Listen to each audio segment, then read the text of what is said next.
दोस्तों, माता सीता हमारे भारतीय ग्रंथों की एक ऐसी नारी हैं जिनकी सत्यता, पवित्रता, पतिव्रता और सहनशीलता का आज भी लोग मिसाल देते हैं। तो दोस्तों, आइए इस वीडियो में हम देवी लक्ष्मी की अवतार कहे जाने वाली माता सीता का चरित्र चित्रण करते हैं। दोस्तों, हम इस वीडियो में माता सीता के जन्म की कथा, मृत्यु की कथा के साथ साथ उनके जीवन में घटी संपूर्ण मुख्य बिंदुओं पर बात करेंगे। तो दोस्तों, इस वीडियो को अंत तक देखना मत भूलिएगा। और अगर आप ऐसे ही देवी देवताओं के जीवन के बारे में जानने के इच्छुक हैं तो हमारे चैनल को सब्सक्राइब करके बेल आइकन को दबाना भी मत भूलिएगा। तो चलिए वीडियो को शुरू करते हैं। परिचय। दोस्तों, महर्षि वाल्मीकि के अनुसार सीता का जन्म मिथिला के राजा जनक के यहाँ हुआ था। इनकी माता का नाम सुनैना था और ये इनकी श्रेष्ठ यानी सबसे बड़ी संतान थी। दोस्तों, आपको जान के आश्चर्य होगा कि सीता की 3 बहनें थीं और इन तीनों की शादी लक्ष्मण, भरत, शत्रुघ्न से हुई थी, यानी राम भगवान और सभी भाई आपस में साड़ू भाई थे। दोस्तों, कहने वाले ये भी कहते हैं कि सीता की इन 3 बहनों में से कुछ बहनें उनकी चचेरी थी, पर वो कौन थी इसका सत्य प्रमाण अभी तक नहीं मिल पाया है।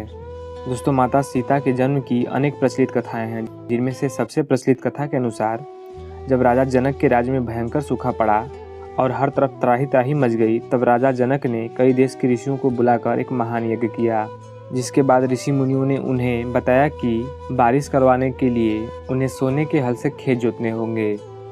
दोस्तों, इस कथा के अनुसार जब राजा जनक ने खेत जोतना शुरू किया, तब उनके हल से एक मटकी टकराकर जमीन से बाहर निकल आई और उसी में से नवजात सीता प्रकट हुई और साथ ही राजा जनक के राज्य में घनघोर वर्षा भी हुई और सूखा का संकट खत्म हो गया।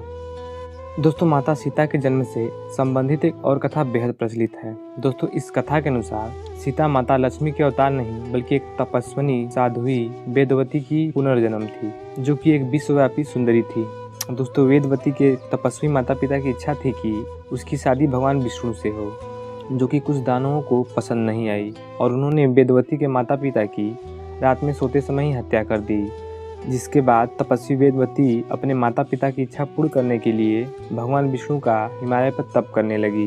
दोस्तों, इसी बीच रावण भगवान शिव से वरदान प्राप्त करके हिमालय के रास्ते से अपने महल लंका लौट रहा था और उसकी निगाह रास्ते में ही तपस्या कर रही वेदवती पर पड़ी और वो अपने ताकत के घमंड में चूर होके वेदवती की तपस्या भंग करके उससे शादी का प्रस्ताव रखता है, जहाँ तपस्विनी वेदवती रावण से शादी के लिए राजी नहीं होती है और रावण को वहां से जाने को कहती है। जिसके बाद रावण गुस्से और अहंकार में चूर वेदवती के बाल पकड़कर घसीटते हुए उसे अपने महल की तरफ लेके जाने लगता है, जहां असहाय वेदवती अपने तपोबल से वहीं समाधि लेते हुए रावण को श्राप देती है कि इस जन्म में ना सही पर अगले जन्म में वही रावण की मृत्यु का कारण बनेगी।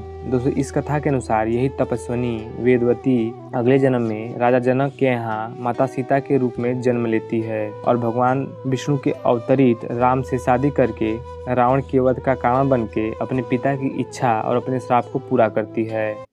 दोस्तों, इस वीडियो को और आगे बढ़ाने से पहले अगर आपको हमारी जानकारी पसंद आ रही हो तो वीडियो को अभी जाकर लाइक कर दीजिए, जिससे हमें ऐसे और वीडियो बनाने की प्रेरणा मिलती रहे और हम आपके लिए निरंतर ऐसी वीडियो लाते रहें। तो दोस्तों, जैसा कि अब तक हमने माता सीता के प्रारंभिक जीवन के बारे में जाना, तो दोस्तों चलिए अब इस वीडियो में हम माता सीता के आगे बीतने वाली जीवन के बारे में भी जान लेते हैं। दोस्तों, राम सीता के विवाह के कुछ समय बाद ही राजा दशरथ ने अपने बड़े पुत्र राम को अयोध्या का राजा बनाने का विचार किया, पर भरत की माता कैकेयी ने अपनी दासी मंथरा के बहकावे में आकर राजा दशरथ के एक बार दिए वचन को याद दिलाकर कहा कि वो एक वरदान चाहती है, जो कि ये है कि वो राजा राम की जगह भरत को बनाएं तथा साथ ही साथ राम को 14 वर्ष का वनवास भी भेजें।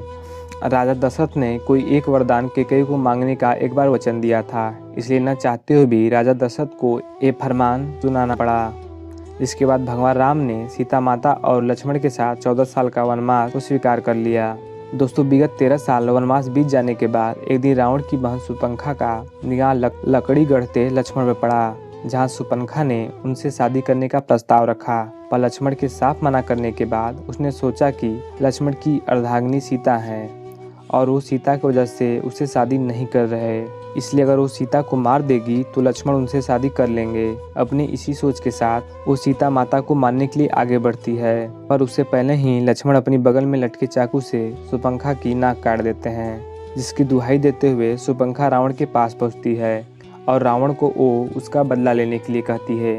जिसके बाद रावण बदले के प्रतिशोध में जलते हुए छल के साथ एक ऋषि का वेश बनाकर सीता का हरण कर लेता है। जिसके बाद राम, हनुमान, बाली, अंगद व लाखों वानरों की सेना के साथ समुद्र पर पत्थर का पुल बांध के रावण की लंका पर आक्रमण कर देते हैं और रावण के ही भाई विभीषण की मदद से रावण, कुंभकर्ण, मेघनाद जैसे दानवों को परास्त करके सीता को रावण के कैसे छुड़ा लेते हैं। दोस्तों आगे जब वनवास की अवधि पूर्ण करके राम अयोध्या पहुंचते हैं, तब भरत, जो कि राम की खड़ाओं को राजगद्दी पर रखकर अयोध्या की राजपाट चलाते हैं, वो राम को पुनः अयोध्या का राजा बना देते हैं। दोस्तों राम के राजा बनने के बाद अयोध्या के नगरवासी सीता के चरित्र पर सवाल उठाने लगते हैं। जिसके बाद भगवान राम न चाहते हुए भी माता सीता को महल से निकाल देते हैं। जिसके बाद माता सीता जंगल में भटकते हुए महर्षि वाल्मीकि के आश्रम जा पहुँचती हैं और महर्षि वाल्मीकि सीता को अपने पास रख लेते हैं। जहाँ कुछ समय बाद माता सीता लवकुश को जन्म देती हैं। लवकुश भी अपने पिता राम की तरह तेजस्वी व पराक्रमी होते हैं और वो राम के अश्वयज्ञ के अश्व को रोककर राम से युद्ध की चुनौती स्वीकार कर लेते हैं और अपने पराक्रम के बल से भगवान हनुमान समेत लक्ष्मण, भरत, शत्रुघ्न सबको परास्त कर देते हैं। जिसके बाद अंततः भगवान राम को युद्ध के लिए आना पड़ता है, पर युद्ध होने से पहले ही महर्षि वाल्मीकि आकर लवकुश और भगवान राम के बीच होने वाले युद्ध को रोक लेते हैं और लवकुश को उनसे माफ़ी मांगने को कहते हैं। दोस्तों आगे कुछ ही दिनों में भगवान राम को पता चलता है कि लवकुश उनके ही पुत्र हैं। तब भगवान राम लवकुश के साथ साथ सीता माता को फिर से अपना लेते हैं, पर अयोध्या के नगरवासी अभी भी सीता की पवित्रता पर सवाल उठाते हैं और उन्हें अपनी पवित्रता साबित करने को कहते हैं। जहाँ सीता माता क्रोध में आकर पूरे सभा में कहती हैं कि अगर मैं पवित्र हूँ तो अभी धरती फटे और मैं उसमें समा जाऊँ। सीता पवित्र थी इसलिए ऐसा ही हुआ।